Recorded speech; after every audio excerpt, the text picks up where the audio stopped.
بسم اللہ الرحمن الرحیم۔ ایک دفعہ شیطان کی حضرت موسیٰ علیہ السلام سے ملاقات ہو گئی۔ انہوں نے پوچھا تو کون ہے؟ وہ کہنے لگا میں شیطان ہوں۔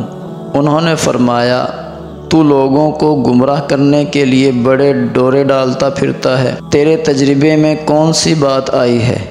وہ کہنے لگا آپ نے تو بڑی عجیب بات پوچھی ہے، یہ کیسے ہو سکتا ہے کہ میں آپ کو اپنی ساری زندگی کا تجربہ بتا دوں؟ حضرت موسیٰ علیہ السلام نے فرمایا پھر کیا ہے بتا دو۔ کہنے لگا 3 باتیں میرے تجربہ میں آئی ہیں جو میری زندگی کا نچوڑ ہے۔ نمبر 1، پہلی بات تو یہ ہے کہ اگر آپ صدقہ کرنے کی نیت کر لیں تو فوراً دے دینا، کیونکہ میری کوشش یہ ہوتی ہے کہ نیت کرنے کے بعد بندے کو بھلا دوں۔ جب میں کسی کو بھلا دیتا ہوں تو پھر اسے یاد نہیں آتا۔ نمبر 2، دوسری بات یہ ہے کہ جب آپ اللہ تعالیٰ سے کوئی وعدہ کریں تو اسے فوراً پورا کر دینا، کیونکہ میری کوشش یہ ہوتی ہے کہ میں اس وعدے کو توڑ دوں۔ مثلاً کوئی وعدہ کرے کہ اے اللہ میں یہ گناہ نہیں کروں گا، تو میں خاص محنت کرتا ہوں کہ وہ اس گناہ میں ضرور مبتلا ہو۔ نمبر 3 یہ ہے کہ کسی غیر محرم کے ساتھ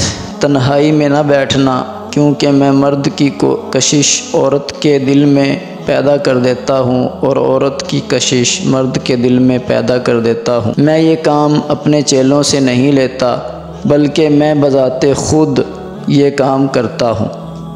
حوالہ کتاب تلبیس ابلیس۔ میرے عزیز محترم دوستو، آپ لوگوں نے اس قصہ سے کیا سبق سیکھا؟ کمنٹ کر کے ضرور بتائیے گا۔ آئندہ ایک نئی ویڈیو کے ساتھ ملتے ہیں، تب تک کے لیے دیجیے اجازت۔ اللہ حافظ۔